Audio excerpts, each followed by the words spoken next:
Hi, I'm Alistair Shipley. Driven by the beliefs that everyone has something special to offer, I created Not So Average, the podcast that proves that you don't need to be in the top 1% to be truly extraordinary. Each episode spotlights everyday people from your community, the very individuals you might pass on the street. These relatable stories reveal that whether you're a jack of all trades or a niche specialist, we all have unique experiences and valuable lessons to share. Imagine if we all took a moment to realize we're all not so average. Let's get after it.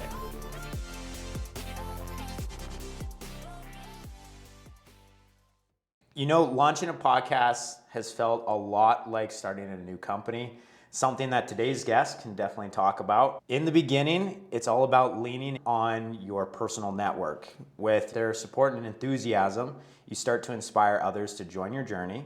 Just like in the startup world's friends and family round, these first few guests come from my personal circle. I'm thrilled to welcome a longtime friend who I first met when I was in university with business competitions. He definitely kicked my ass. Not only is he the best golfer I've ever shared a round with, but he's also an exceptionally big thinker, a newly minted father, congratulations, and an amazing friend and sounding board. Plus, he is the co-founder of one of Canada's most recognized healthy prepared food companies, Inspired Go. Please join me in welcoming Derek Rucki to the show. Derek. Thanks, my man. Excited to do this. I'm glad you made it out. I think this is a great idea. Thanks, buddy. So how long have we known each other now? 12 years? Oh, man. Yeah, I think probably was the first launch pad was 2015, so. Holy criminy. Yeah. So for those that aren't familiar with our neck of the woods, we come from a place called Calgary, Alberta. The university was Mount Royal University, and we were one of the earlier students of this program for innovation and entrepreneurship. And Derek and I met because I can't even remember what the competition was, but we got brought together, and then one of your later co-founders was in it too, and somebody else. Yeah, it's amazing. Like our whole friend group actually came out of that entrepreneurial university experience. I know you have many friend circles, but most of my friend group has come out of that program, which is crazy. The nickname The Tribe is what they've called it, and it's incredible. They haven't really been able to duplicate that group since, but they've had a lot of like really closely knit friend groups that came from it, but just our sheer size, a lot of the people that are going to end up being on this podcast initially until we get the ball rolling are people from the tribe. So I'm pretty excited to have you on here. Should we jump right in? Yeah, let's jump right in. Okay. Derek definitely has an entrepreneurial background, as you'll find out through further discussions, but want to just dive right into kind of like your early inspirations and what drove your entrepreneurial drive. So what sparked your interest in entrepreneurship, and how did your time at Mount Royal University shape it? But before you dive in though, like I say this because I was there with you, but did it actually start sooner, or was Mount Royal a big driving factor for you? So I would say I should go way back just very briefly, because the first business was a golf one. And so 11-year-old Derek, for whatever reason, just became obsessed with golf one day. I actually know the reason. I remember I was so jealous of my cousin Jared, because all the family was at Christmas and was just talking about how good Jared was. I was just like, screw Jared. Like, I want them talking about me. And that just set me on this junior golf path of like pure obsession. 200 rounds a year, like all I wanted to do was be a golfer. So if you asked 11 to 18-year-old Derek, no, business was never something I would have said. It would have been pro golfer. Straight golf. And so I got a scholarship to go south in Texas and play, and realized really quickly, okay, I'm good in this little country called Canada. I get down there and I think I'm this close, and I'm so far away from being a professional player. Okay. And so it was in that moment that I'm like, okay, I picked the wrong game. Not many people play golf and end up actually having a big career at it. A lot of people play the game of business and actually end up being successful in business. So that was the pivot into, okay, I go to Mount Royal, lost, trying to figure out, okay, where do I put all this energy of, I used to just wake up every day and it's like, how do I get better at this sport? And now I'm searching for that next thing. Land in Ray DePaul's entrepreneurship class. And shout out to Ray DePaul. Shout out Ray DePaul. He's the man, he's our Yoda. And that was where I realized, okay, if you have a place to put energy, business is like this basically unfillable hole, right? And so the first business came out of Mount Royal as a result of, okay, I'm taking what I learned from golf. And I would say Ray in that class taught us this idea of, okay, find a problem in an area that you're interested in or you have knowledge in, and then we're gonna experiment on it. So I would say I nurtured it out of that class. Now looking back, I'm sure I had business-minded tendencies, but that was for sure a spark in getting me going down an entrepreneurial path. Heck yeah. No, that's awesome. It's incredible the amount of people. So this person will probably come up quite a few times in the podcast, especially because my friend circle is greatly driven by university experience. Ray DePaul really sparked a lot of people's pivots in terms of just how they viewed things. I personally was going to school to become a restaurateur. I had full intentions with my hospitality management background that I was going to get into business to start restaurants, and then I was going to do interior design and concept. And then I met Ray and I was like, nah, we're going to get into something completely different. Yeah, he's pretty good at doing that. Yeah, really spins you on your head. Although I do remember he told a story in that first class about a student entrepreneur, I think in Waterloo when he was there. And he's like, yeah, student entrepreneur, came in, third year student, had this idea for this thing called Buffer Box. Then 8 months later, sold it to Google for X millions of dollars. And I remember being like, oh, sounds pretty easy. I want to do it. I want to do it. Oh, man. Not that easy. That was like the early days of Dragon's Den and Shark Tank. So that glorification was just getting started for entrepreneurship. And it was just like, if this is what it looks like on TV, and then you hear these stories from Ray, you're just like, man, anybody can do it. That's awesome. One of the companies that you started was TLink Golf, and you alluded to it as one of your projects that started at Mount Royal. Can you share the story behind TLink Golf? How did your background as a top junior golfer in Canada kind of influence that for you? So it was a 5-year journey. So long story, but the short version is I decided, okay, I'm not going to be a professional golfer. I'm in between here. I was actually working at Golf Town over that summer, and this was 2013, I want to say. And golf GPS watches were like this exploding category at the time. I'm selling 10 of these things a day. And basically what they do is you look at your wrist, it tells you how far away you are from the green. So you can just pick a club really easily. And I see these things selling like crazy, but me as a player, I try them on, I try swinging with them, very heavy, very bulky, very expensive as well. And I just couldn't imagine the distraction of having this weight on your wrist, but I got the convenience of it. And so we're in Ray's class and he just says, hey, have you identified a problem? And I'm thinking about this in the back of my head, where at the same time, smartphones were getting good enough that you could actually do the GPS calculations and yardages just on an app on your phone. It was just good enough at that point, and these apps were starting to take off. And so the thought was, okay, can we combine both here? Can we get the convenience of a wearable, but we'll move all of that computation, all that hard work over to the phone that you already own? And so the wearable can just be a Bluetooth dummy display, so you could get the size way, way down, you could get the cost down, and that was the initial idea for TLink. And so you go through these entrepreneurship classes and it's like pitch competitions, you get some grants, you're just excited by the whole concept. You were like planning to fly to China. No, you did fly to China. Yeah, right? So that's fast forwarding. We end up making this thing. We raised some money from investors. We manufactured and sold 20,000 units of this product. Multiple trips to China, meet Stefan, my business partner, who should also be on this podcast, incredible guy. And reached out to him, he hasn't responded yet. Busy guy. Busy guy. So yeah, anyways, that business sent us to China. It looked like it was going to be this success. I would say we were like, not talk of the town, but there was a lot going on. Like we were featured as Startup of the Week. And there was EO was one? Yeah, and that's one of the things that like as a student entrepreneur, you get on this pitch competition path where I won the top in Alberta, and then I won the top student entrepreneur in Canada. I went and competed in the US.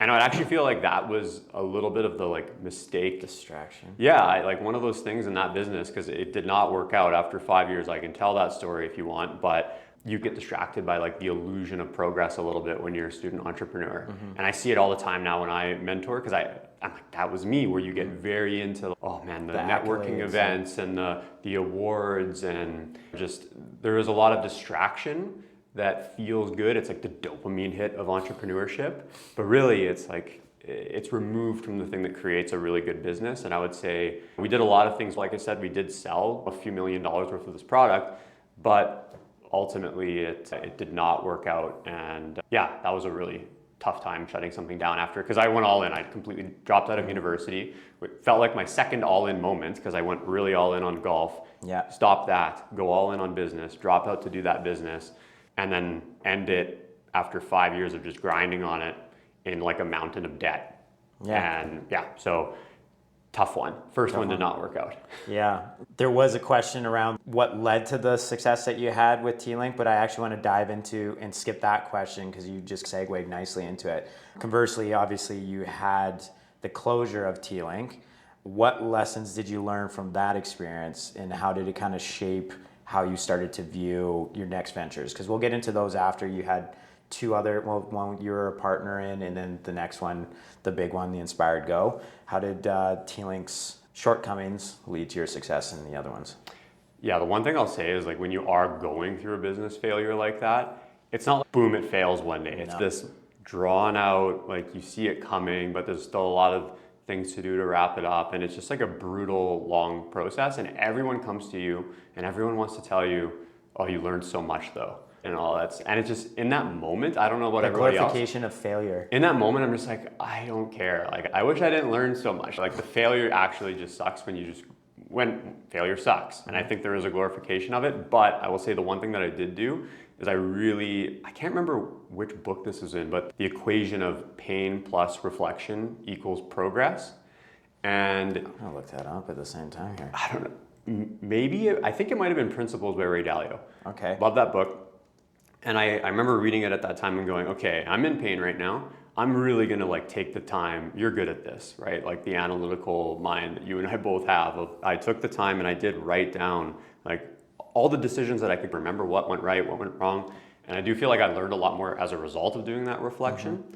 And one of the things of what I just said is I actually feel like getting distracted by things that don't create a business result, right? Mm-hmm. Where getting distracted by the accolades or social media posting or whatever it may be, and really just realizing I did not spend enough time talking to our customers and understanding, because we did have customers, we had 20,000 people using this product, never talked to them, really. I just assumed I'm a golfer, I know what I'm doing. We also got taught that too. Solve a problem that you would want, and then so you started to believe that you were the ultimate purchaser, and by proxy, everybody else is going to love what you're creating because you're solving a problem for yourself. Yeah, it's true. And it's tough because I feel like I did it in the beginning to validate the idea. Once the business is going, it's actually more valuable to do it with your existing customers. Now we do it all the time with Inspire Go, just like, hey, what do you like about this? What do you not like about this?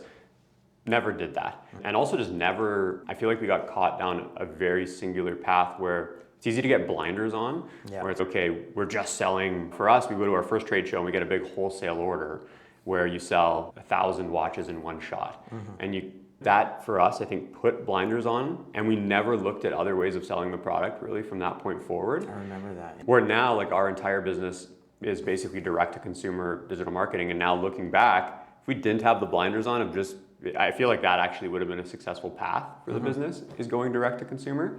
So yeah, there's a million little lessons that you learn, but honestly, it's like that midwit meme where I just come back to just build a great product, talk to your customers, test distribution channels. If 90% of your time is not spent doing those things as a business owner, and you're spending it on these other things that feel productive, but really don't create a great product or service, you're almost like acting entrepreneurship instead of being a true one, right? Yeah, that's interesting because yesterday I made a post on my personal channel from a very popular podcaster. I hope to one day have the success that he's reached, but that Chris Williamson, he made a post about doing the thing. And there's this common trend that people run into is this belief that you're doing something that's leading you to your end goal because you're spending the time to sit down and write it out, or you're talking to people about writing it out, or you're talking to the people that are doing the thing that you want to do. But at its core, you have to be focused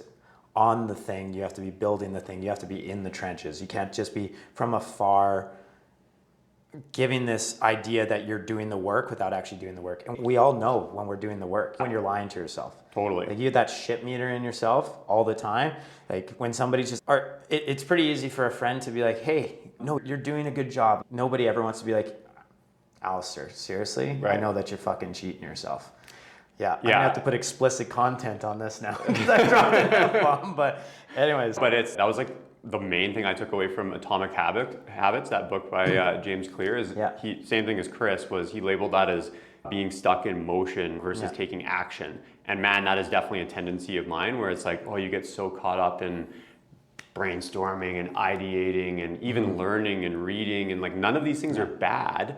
They're supporting. But if you just do those things, like nothing actually happens. Like you need to take action. And yeah, I feel like it can be like I can get caught in that trap of like productively procrastinating, where it's not like watching Netflix, but you got to actually go and do the thing. Yeah, like you said. Oh my gosh, that gets me pumped just to keep doing this, because when I saw that podcast or that little clip from Chris Williamson, I was just like, okay, I'm firing off 4 more requests for people to do interviews with me. Like, I need to do this thing. I've launched something publicly. I now had friends personally share, hey, this is a podcast that I'm proud to represent that my friend's doing. I'm like, there's something I can't drop it now. Yeah. Can't do it. Yeah, so once you see that, you like can't unsee it. Like in yourself of, okay, I spent a day writing down podcast ideas and whatever it may be, but you take the action and we're actually recording one now. That's what it's Thank all you about. so much for that. Yeah. Thank you so much for that. Okay, let's go into kind of like transitioning between your ventures and stuff like that. So after TLink Golf, checking out your LinkedIn, obviously you partnered with Stefan, one of your partners from TLink, started Bridgewater Labs, which is a tech development shop. Is that safe to call it that? Yep. But what are you most excited about right now? What you're most excited about right now is Inspired Go, which has a large nationwide focus on healthy meal delivery. What motivated you to shift from sports technology to tech to now the food industry? Like, I'm always interested in this non-linear path that people end up on. How did you get to the food industry, in a sense? Yeah, like completely randomly. It's like I would never have guessed I would be doing salad delivery, right? Like not in a million years. So the bridge there was, we're doing TLink, but as a tech business, and we were starting to build more and more software in that business. We were doing some like automation for tournaments and things like that. And so instead of hiring our own developers, Stefan, Serbian, there's a hotbed of developer talent in Serbia. So he goes there, he finds this agency, Bridgewater, that basically can develop for us. And so we started working with them ourselves. They're doing a great job. And then we're just getting networked in the Calgary community. We start referring them business. And we just are growing their business for them basically by referring Calgary or Canadian-based startups that need affordable development. I personally use them too with Rudy. Exactly. Turtle Valley. Yeah, it was one of those organic things where TLink is winding down, but at the same time we're growing this other business, and we do have the expertise now to bridge that gap between Calgary tech or Canadian tech and like these developers over there. And so we just made a partnership with them and said, hey, this is clearly going well. We're referring you business. We're shutting down this one, but why don't we just basically open up a Canadian office here and we'll continue to bring business in and, do the requirements. So got some experience there of, working with entrepreneurs or businesses and figuring out what they needed to build and then using the team over there to build it. I will say though, learned very quickly, I do not want to run an agency business. No. I think it's a tough slugging kind of business. What was the hardest part about it? Well, I know from my experience with Bridgewater is probably the fact that we didn't have clear direction on what we wanted and relied on you guys a little too much. Yeah, and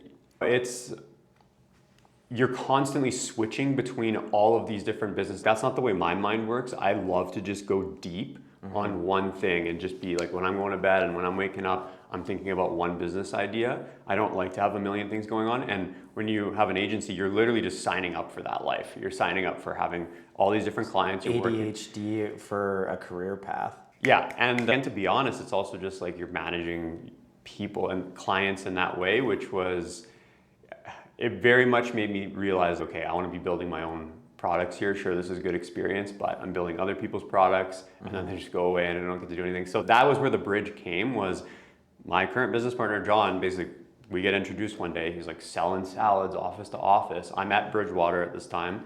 When he's like, hey, I'm trying to get like a subscription website going or whatever. And I'm like, you know what, I'll just build you one just myself. I'll do a Shopify store. I have some experience in that. And his whole idea was like, okay, we'll get office buildings, oil and gas companies or whatever, subscribing to weekly salad deliveries. And we started working together in that way, and then it continued to unfold from there. So yeah, none of that was intentional. It was just like smooth progression, one thing to the next. Seems to be how it goes though. Like when you listen to a lot of entrepreneurship stories. So my previous mentor at the robotics company he went from nursing to home building to skateboard company to the robotics. But like when you hear his actual reasoning of how he fell into these positions, it was very natural. It's like mine too, from culinary to tech down in the States to door-to-door sales to bison ranching and stuff like that. Yeah, I think that like luck is where preparation meets opportunity is. Like so much of that actually is luck. Yeah. If John we just random connection and boom, now like my life's on this different trajectory. But how many times has that happened in our lives? But you also take those opportunities. Exactly. I think that's the big thing. A lot of people think, oh, I have no opportunities. It's because they have your terminology, horse blinders on for whatever reason, and they've just ignored that this was presented to them and they didn't take that chance. 100%. And he probably would have never trusted me if I didn't have the prerequisite skills to go, yeah, I'll just build your Shopify website. I actually enjoy doing that. Let me just do that for you. So yeah, it is that combination of you have to get a little bit lucky, but you see those chances and you take them. Mm-hmm. Man, I wish I had the recall for these quotes like you do, because there's a whole bunch of scenarios that I've listened to or read in books about just taking advantage of what is to some a lucky scenario, but it's you make your own luck. Yeah, which by the way, I think is the greatest thing about that Mount Royal Entrepreneurship Program or any of those is it's like that type of luck where lucky things happen just by the fact that you're just basically hustling and you're meeting different people and you're put in opportunities for luck to just randomly occur because it just won't happen sitting in a room by yourself. No. And so I think that is a really important part of that experience is how many lucky breaks you get just by sheer nature of being a student entrepreneur. And you do get to stand on a stage and pitch 100 people and, oh my God, that person does know some random factory in China that can connect us to make this product. And a lot of luck in business, but you do create it to some degree. Yeah. Oh man, I can't wait for 20, 30 years from now to have kind of that PayPal mafia look at here's our spider web of that tribe from Mount Royal, because there's some real cool stuff going on there. Yeah, it's weird how everything has evolved. It's such a cool group to be a part of though. It really is. For those that tune in on YouTube, because we obviously film this as well, I'm smiling ear to ear because these are the kind of conversations that I get to have with my friends, and I'm always freaking proud to sit down with them. Being a busy group of people, it's hard to get everybody together, but when you get these one-off shots, it's something to be excited about. I was pumped at 8 o'clock this morning. Yeah, I always love these conversations too, for sure. I actually want to go back to, we're going to start plugging Inspire Go, your new baby. Not your new baby, but your new business baby. Plug away. You recently expanded down to the US. What insights did you gain about scaling your business up into what we see today? What insights did you have from your Canadian market that might have helped you expand down to your US markets? And how's that going, by the way? It's good, yeah. We're going at warp speed. So I'd say everything has been a progression. And so just to give a sense of, we start in Calgary and we just deliver packaged salads to homes. It's like the HelloFresh type model, but with ready to eat packaged salads. And you start in one city and you develop a playbook as you go. Okay, here's how we acquire customers, here's how we get drivers onboarded, and then we expand throughout Western Canada. We do it all out of Calgary, so we make the food here, we have our hands on here. And I would say the learnings around that was, how can you turn on a market really quickly? And so for me, that looked like I just became full-blown obsessed with Facebook and Instagram ads and learning the direct-to-consumer side of the world of, you need to get density in these cities, right? The tighter these deliveries are together, the lower the cost per drop, because last mile is a huge component to just how these businesses work. And so I would say that playbook gets further refined with every city launch. You launch Vancouver, Edmonton, Saskatoon, every city in Western Canada. That kind of gave us the Western Canada playbook. Mm-hmm. The question was then, okay, we go Eastern Canada, will that work? And then when we go in the US, what are the differences there? And I would say in general, I expected there to be more differences as far as the consumer goes. Okay. But honestly, there hasn't been a lot. Everyone wants to eat healthy. There's actually a huge, not everyone, but there's a huge wave towards healthy eating right now. Like they're doing the Make America Healthy Again craze that we're trying to ride in the US. So I would say that playbook, honestly, it has worked. And what are the learnings that helped us go, from here to there? I would say basically operating our own facility here, it's like owning a franchise, and then everywhere else we go, we basically use co-packers and we train them on how to do our product. And do you rely heavily on like the gig economy at all, or do you have networks that you can just plug into? Because that's, you often hear about it with the Ubers, the Lyfts, any gig economy platform is the customers to drivers relationship, and if you have one more than the other, it doesn't really smoothly launch, I guess you could say. Yeah, like in Canada, we have our own fleet that we hire, but they're all contractors, so we pay them per route. And they're fantastic people, by the way. I think I had Stacy this week deliver my food. She was Stacy, love it. Yeah. But we spent a lot of time here automating those processes. From job posting, someone clicks the job posting, pre-recorded video interview. Do you build these or off the shelf kind of? We built all these automation tools to basically onboard and scale up driver hiring quickly, where basically we don't have to speak to a driver. They can sign up through our form, they can do the video interview, someone can watch them on 2x speed, they can see that they submitted all the prerequisite documents that we need. Yep. If our HR person hits the hire button, it puts them into a flow that onboards them and gives them all the training that they need so that they show up at the warehouse with the app installed and they know what to do, and a head driver is there to greet them. And so I would say that it's just those learnings are what has helped the US work. The US has been different from a last mile perspective. They have different laws, especially California. We have had to leverage what you're talking about, which is third-party logistics companies. Okay, interesting. But I will say the challenging thing about the US is it is a more competitive environment. It's more expensive. And launching ads going into an election cycle is messy, was a big lesson that we learned for sure. Because there's so much, especially in these swing states that we're in, where there's billions of dollars being pumped into those states to try and swing voters, right? Yeah. And so we're trying to you were bid. launching during that period. Like we're trying to bid to reach those eyeballs too. And so it just, it was Are you able to disclose how much your customer acquisition cost increased from before the election push to? Here's the crazy thing. So just the cost, so the metric is like a CPM, right? The cost to reach 1,000 For those that don't know, what is a CPM? Cost to serve 1,000 impressions to somebody on, let's say on Facebook or on Instagram. Okay, and they didn't know what that meant either, so I had to ask. That cost, it's weird, CPM, it's mil, I don't know. Anyways, the cost basically is like 400 to 500% higher than Canada. And then it basically doubled over the election cycle. So what's crazy is like we serve an ad to somebody in the US, it's out of the gate going to cost 400% more to reach that person. And then you have to wonder about all the downstream metrics from that. Okay, well then what's your click-through rate and what's your conversion rate? Yeah. And Americans, it is more of a convenience-seeking society, so all those downstream metrics are better than Canada, right? Of like higher click-through rates, higher conversion rates, but you are spending a lot more to reach that consumer. So what you've seen, your retention? And retention has been similar. Okay. Yeah. That's really cool. Man, I'm so excited to see how the holiday push goes for you, because it's notorious in the health food industry, the spike in January. But that also played into why you're launching at the period in time that you did, right? Yeah, January, like we talk about it as like the salad Super Bowl for us. We prepare the whole team for just full-blown scale-up battle. Yeah, I love Come January, it's crazy. And then conversely, this is like my least favorite. November is terrible, things slow down, but then we're dealing with the changing road conditions. And we have, every November, something major happens in this business, which is just, I got some stories. Okay. Does it have anything to do with Canadian Post at all? Does that impact you at all? That does not impact us because we do our own deliveries. Okay. But I'll give you an example. I think it was 2 Novembers ago, 2022. Do you remember when the highways flooded and washed out? Yeah, in British Columbia.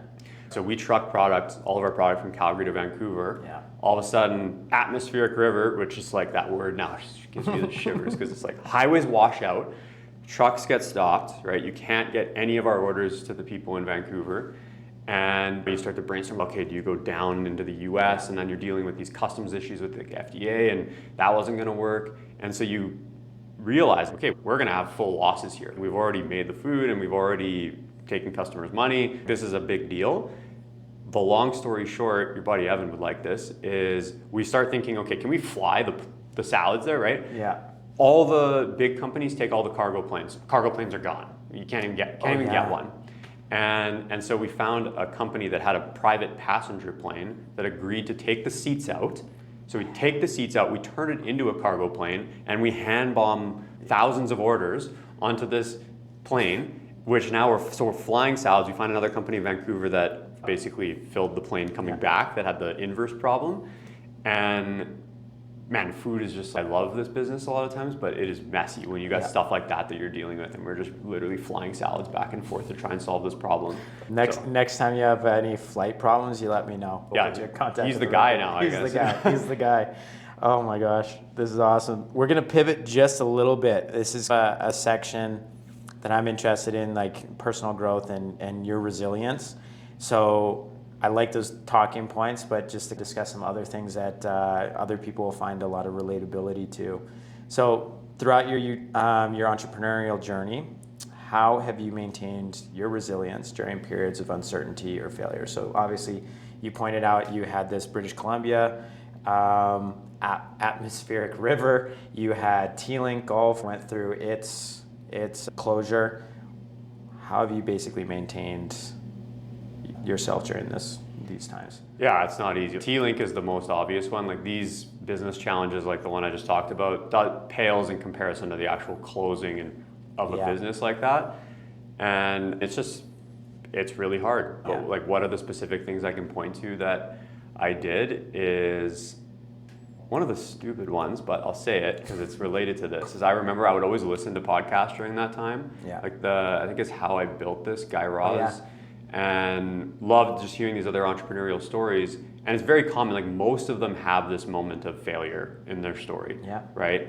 And so I remember on the drive to the office, I would pretend that I was on that podcast and I would just speak out loud and try and be like, yes, it failed here. And then this happened, and try and just changing your frame. Yeah, because I can't just think about that, just speaking it and trying to speak out, okay, here's how I recovered from this. I can't even remember any things that I said. None of them were start a salad company. Mm-hmm. That doesn't matter. But I will say that practice of just trying to get yourself in the mindset of I'm going to get through it helped a lot. I will say falling in love and like meeting my wife and whatever during this exact period of time, huge help. Can't really give that as advice, but I was lucky that's the way that played out. Yeah. And I don't think I would have been able to get through that as smoothly as I did without having her. But then, man, what you're so good at this of just, okay, I think Stefan told me one day, man, you're looking pretty skinny. Like you've been working out. Someone told me that, and so the bulk. Started hitting the gym. I like honestly joining that CrossFit gym at that time was super important for me because it was like not only fitness, but all of a sudden you have this like community of people that you're talking to every single day. And then Dahlia was like a huge snowboarder, and all of a sudden we're going to the mountains every Saturday, regardless of how sad I feel about what's going on. I'm just getting this fresh air and hanging out with her. Bathing. And I don't know, just enough of that. Just eventually one day I wake up, I'm like, okay, I'm okay. Start do the next business. But I don't know. You're so good at dialing in your routine when things get tough that I think it is just, everyone's maybe a little bit different of what helps them. Mm-hmm. How long do you think it took from the period that you knew that you're going to have to close down to when you felt a little piece of your normal self come back? If you were to guesstimate. I know it's not one moment, but there's probably like a time frame. Yeah, it probably took a good year. Yeah. Yeah. Yeah. And honestly, the hardest thing about that business failure too was like there was a large personal guarantee there where that was like looming over your head. So how do you back this? And how do I? And also I was like negotiating the payments of this thing. So you're depressed about, this just closed down, it didn't work. And then you're anxious about, oh my God, like how am I going to pay this back? And so all that took about a year until it's like, okay, I know my downside. We have a plan to do that. But it felt like longer for sure. Yeah. Did you find that your financial backers were reasonable when you brought to their attention, hey, this is what's happening, or did you find anybody was exceptionally harsh on you for, I guess, the downfall or the loss of their money? So I think we had, call it a dozen investors. Yeah. There was only one that wouldn't let it go. Yeah. And I would say that one person was someone we probably just shouldn't have taken the money. Like it was more money than they should have invested in a startup. Yeah. All the other ones are more professional investors that actually understand the game of, hey, maybe 1 out of 10 of these actually hits. This isn't the S&P 500. And I think and that's partly on me where I probably sold it too hard of like how well things are going. And good and a bad skill. Good and a bad skill. Yeah. And I do remember though, like when I think I asked Ray, hey, this is winding down, what's your advice here? And he did tell me, like, make sure you actually sit down with all of these investors and call them and talk to them. And when you're in that mindset, it's so easy to just send another investor update that says we're closing down. And that's such good advice. If something is that serious, you know, you need to speak to people. And when I did, I was so scared for every one of those conversations, but the majority of them were just, no problem, let me know what you do next kind of thing. I like that humanizing aspect of it too, because it's so disconnected when you send a text message or an email, and it is easier. It's, okay, you send this over and then you just don't respond to them. You just lob it over the fence and just let it land how it lands. But you almost diffuse the situation more by just humanizing them. Sitting down, having a conversation. They can see that this wasn't just like a loss that you're happy to be done with. Like you actually felt the pain, you felt remorse, you felt all those things for them. Yeah, exactly. And I don't know, I feel like that is a lesson I've had to learn over and over again, where it's because you get so into the Slack messages and email, and that's the way you're communicating. But that if something, whether it's with an employee or an investor in this case, if something is over a 5 out of 10 on the serious, and you find yourself rewriting the message a bunch of times to get the wording, the explanation right, that's a phone call. Yeah. Made that mistake a few times. That's a good move. I like that rule. 5, if it's taken you a few iterations, you should probably just be think about it too hard and massage the messaging, you probably just make that call. I always related it to my door-to-door background, but I've been heavy on the calls when I think that it's going to take me longer to respond than it's going to be for me to just call somebody. I just always got in the habit of ringing somebody, but that's good. So this is one that I personally wanted to hear about because I just really respect how you've balance this stuff out. So we often hear about the aspiration of finding work-life balance, right? That has been glorified on every social media platform ever. We've heard about it in school, we've read it in books, it doesn't matter. What are your initial thoughts on that, and how do you navigate balance as a father, husband, son, friend, and a company founder? What does that even mean to you? I don't know if I'm the best person at this. I think if you were to ask my wife, it's gonna be different, or any of my friends, I'm pretty sure most people would say that I'm a workaholic, and I think I am, and I think I've always been that way since I was even a kid. Like it was just golf then, and now it's business. So this is something that I don't want to say struggle with, but honestly, it's just like of my nature that I am going to be less balanced, because I think my operating system is I need to wake up and just apply maximum energy into the one thing that I'm thinking about at that moment. Yeah. Which does for sure knock me off balance. And so I would say, you know, how do I achieve balance, and what are the things that I think about with that? One, I don't think you can have it all. Like at least in the beginning, like I believe, man, is it hard to grow a successful business even when you are working crazy hours. So I think there's a recognition like you have to sacrifice some things in order to be successful. Now, how do you integrate? Like I care about fitness like you do. And so doing for me, but I also need socialization. I miss this now, but was doing these group fitness classes in the morning with friends, like that was amazing. So how do you combine more things to get maximum output and I guess therefore more balance? Yeah, exactly. And I value spending time with Dahlia, but I also value the getting outside and just getting out of my head and more into my body. So it's like the snowboarding is an amazing combination of things on that side, and just fitting it into our routine and our habits, it helps for sure. And Yeah, I don't know. I think that life is like, it comes in seasons. Like I have had some slower parts and I have had some faster parts. And I feel like there will be a season where maybe when my kids are starting to get a little bit older, where I actually like dial that back a little bit and I want that to be more of the focus. But until then, it's just trying to stay healthy and, like, just speaking honestly, build the biggest business possible without burning out and continuing to maintain friendships and health. And I don't think I'm perfect at this by any means.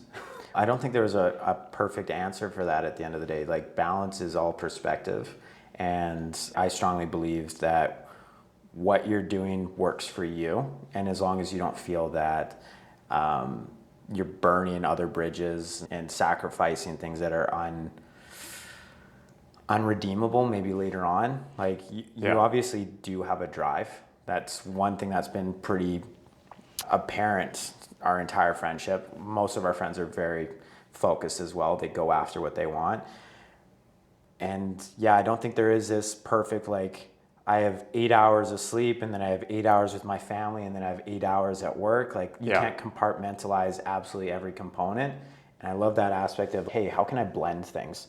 I had Grant, one of our friends, he was like, hey, I have a really busy schedule. I want to get together with you. Do you want to go to the gym and we can chat this all out? And we probably had a 30-minute longer than normal workout because we're socializing, but it was just, hell yeah, let's freaking do stuff like that. Doesn't have to stop your routine or whatever it is that you're doing. Yeah. And I think, like, when you have friends too that are on like a busier schedule or whatever, like our friend group, that's also what I value about the every 2-month poker night that we try and do with the guys. I missed that. That was last night. You missed that. That's okay. We're doing this now. But I think that's really valuable. Just, okay, all the boys try and get together every couple months. You get to see each other, and it versus the stuff that you're talking about where it feels like less organic.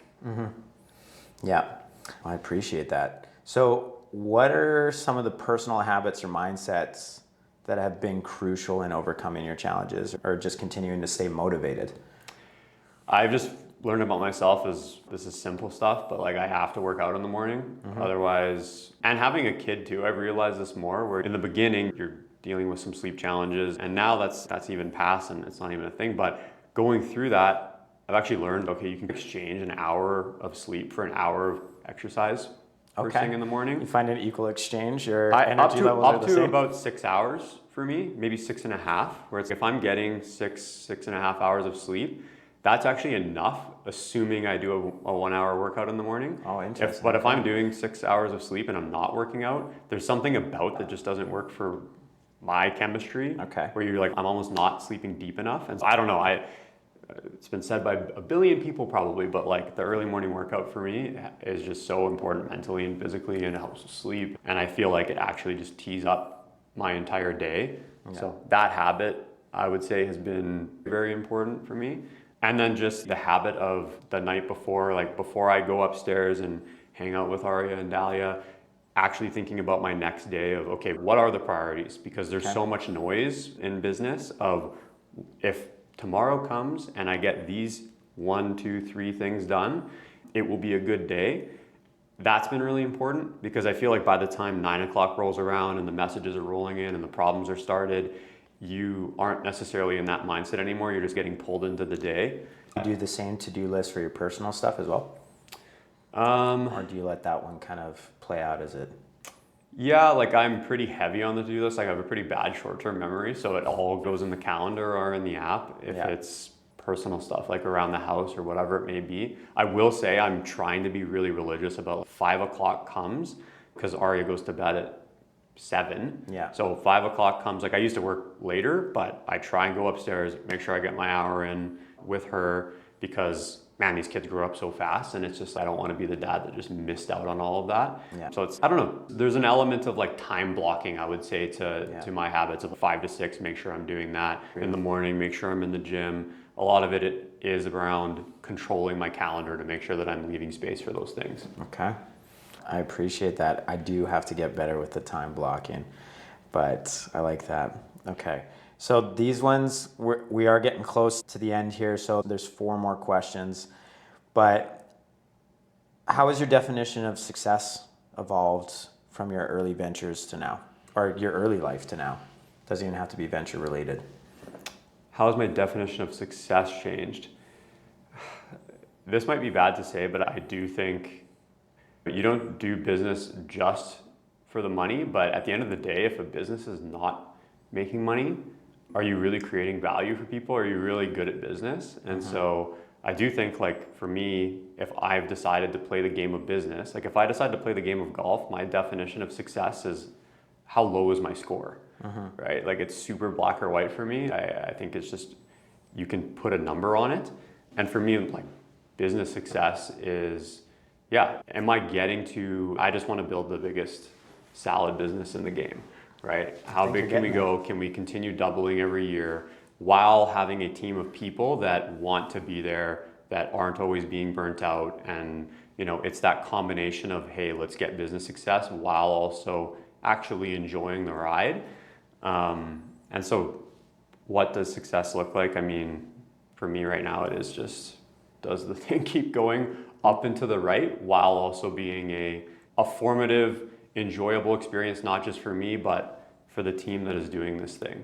Yeah. I did always used to think though that it was like so much more about, oh, like you're put on this earth to do this one thing and this one passion. And for me, when I was a kid, I thought, oh yeah, that's golf. Like I'm so into this. Yeah. And I think what I've learned now is it's more just the joy of seeing progress in something, at least for me. Yeah. And it doesn't have to be business. Like I said, at some other point, there's going to be another season, or heck, maybe it goes back to I'm just trying to make as many 4-footers as I can. I don't know. 4-footer putts. Yeah, and yeah, exactly. But it just, I don't know. It's not all about the outcome. I think, like I said before, it's just wake up. Can you make progress at this? And then what is the result is what you wait and see. Okay. So success to you is, it appears to be something deeper than just wealth, fame, all that stuff. It's personal. It's looking at yourself every day and being like, hey, I am improving. That whole meme culture of 1% better each day is something that kind of drives you. Whether or not you can measure that, you just like to look back and reflect and say, hey, where I was last year to where I am now. Yeah, I think that's a really good way to say it. I think it is about potential. Like in business, sure, like dollars, customers, that's a leaderboard, but that is not the main thing. It is about every person has some amount of potential, and how much of that are you actually maximizing and are you realizing on? Yeah. And yeah, I do want to be able to look back and go, okay, yeah, I have changed and grown this past year. I'm not just sitting and staying the same. Nice. Who'd you say, just a quick answer, who's your role models? Who's been your role model? Different people. I would say a lot like you, like I listen to a lot of podcasts too. So I would say so many of my role models, Chris Williamson, honestly, is a big one. I used to listen to Aubrey Marcus a lot, who blended this health, spirituality with being an incredible business entrepreneur.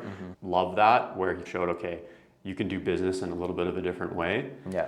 And then there's others in the community like Ray DePaul. Like I think I'm not doing what he's doing right now, but the idea of having a career, having all of these experiences that allowed you to be successful in business, and then you have won the game and now you're trying to help others win the game. Yeah. I think that is an incredible career progression that I really look up to and admire too. Yeah, he's coming up on what, 15 years? Almost 15 years in that role. Yeah. And he thought he was just, because as an educator, I think he has contracts for 5 years at a time. And we're going to have him on here. And so he's renewed it twice, which he always thought he was just going to do it once. Yeah, I think because he just, it's like the joy of seeing others make progress too. And yeah, I don't think it's like any one person. For me, it's almost like specific people for very specific things. And that's fine, yeah. Like you see this Brian Johnson guy on the health side, and he's just like the most data-driven, I'm never going to die guy. And it's, okay, just in this very thin sliver of health, okay, now that guy. Yeah. But then you find different people for different slivers. Yeah, that's life. Choice. Choosing like who you want to be a role model for parenting. Who do you want it for your business goals? Who do you want it for your spiritual, natural drive, stuff like that. Yeah. What about you? Who's my... Yeah. Ray has always been one. Obviously, my dad in certain aspects too, just being a great father. And recently, and I've mentioned this to a few of our friends, people like you, Mike, Rudy, who have recently came into their fatherhood roles. That really inspires me. I have a bunch of friends in high school as well. That's a chapter that I hope to get to, and just watching you guys still be productive, well-driven, but amazing fathers is hugely inspirational. Oh, thanks, man. You will be a crazy good dad. I don't know what it is, but like the kids just, it's like magnets to you. One day we'll get there. I appreciate that. So last two questions. What advice would you give your younger self in terms of what to strive for and where to put your focus? How young? We'll leave it up for interpretation. Okay. Yeah. At university, Derek. Yeah, I think I've said it before, but it's just to not give into the distraction of what's actually not causing progress, and to not care as much about what other people think of you is a big one. But in general, I think my methodology of going all in is good, but don't get addicted to the like cheap dopamine hits of whatever it is that you are doing. Actually try and figure out what is it that will continue to help you make progress, because the more time you can spend doing that, the quicker you're going to get to whatever it is at the other end of that path. And you can figure that out by just talking to more people that have actually done there and done that what you want to do. Right? So I don't know. I think that looking back, young Derek was probably like the biggest thing in my opinion, for sure. Yeah, that's good. One thing that I keep picking up in your points throughout this discussion has been human engagement. And I think that's something that we're really going to have to put more of a focus on. So somebody that is listening to was talking about right now, we are in the attention economy right now. So everybody's vying for your 5 seconds of interest. The next economy that they think we're going to get to is authenticity. And it's being able to have deep-rooted conversations with people and actually feeling like you're connected. You have their undivided attention. The beautiful part about this discussion has been nearly an hour of you and I without having our cell phones going off. Just literally, This feels like us just shooting the shit. And I think as technology is just pulling our attention in so many different directions right now, having actual like human engagement is going to be so important. So having the discussion to be like, hey, this is what I'm thinking for my future with anybody in person is probably going to give you all of the good chemicals. So. Yeah, and just having those soft skills, it is one of those things that I think as the world gets more automated and advanced, those soft skills will be actually more important probably. Yeah. Are we getting everything online, or is there's this kind of certain point where it's, no, actually I want to be speaking to a person, and people are going to crave that more and more. I know our team craves it, being part remote. Yeah. So yeah, for sure. Like just that on its own is a skill, right? Humans are still at the core of everything that we're automating. Like we're automating things to improve customer experiences. So how do we still add that human aspect, stuff like that? But I like that. Okay, last question. What would you tell somebody, or what advice would you give somebody that feels that they're average? I would say if you feel like you're average, well, one, you're probably not. It depends on where you're at in the world, right? If you're here in Canada, in university, in the US, wherever it is, look around, because average is all just complete perspective, right? It's all comparative to what is around you, and the chances are you're in a room that actually isn't average. You just feel average because you're among unaverage people that are actually not, right? And so I think that's probably a lesson in its own, right? That's something that happened to us, is put yourself in a room of people that you feel like are excelling or whatever, are not so average. Yeah, there's something magical that happens in that, where it's if you walk in a room and you do feel like you're the most exceptional person in there, you're probably in the wrong room. And it comes back to Mount Royal, like that is the magic of being in a room of people that actually want to try and, do more. And so I think that's probably the best advice that you can give, honestly, is if you feel like you're average, just go out there and try and get yourself around people that are doing bigger and better things. And then eventually you'll find yourself waking up and probably doing the same. Nice. So that's all I have for questions. I wanted to wrap it up this is something that I saw in School of Greatness, and I've always appreciated it because we don't get it enough, is just thanking you for being such an incredible person. I wasn't blowing smoke. You actually do encourage me for when I hit that next chapter of what it looks like to be a successful father. I know it's new to you, but you appear to be doing it fantastically. Thanks, brother. I appreciate you. I appreciate you as a good friend, and thanks for jumping on. How can people on Not So Average support you? I mean, if you like to eat healthy, you want to have the best damn packaged salad of your life, go to inspirego.ca. Yeah, I'm a frequent user. Try some of this. salads. Try some salads. Derek Rucki, thank you very much for joining us. Thanks, my man. Let's get after it.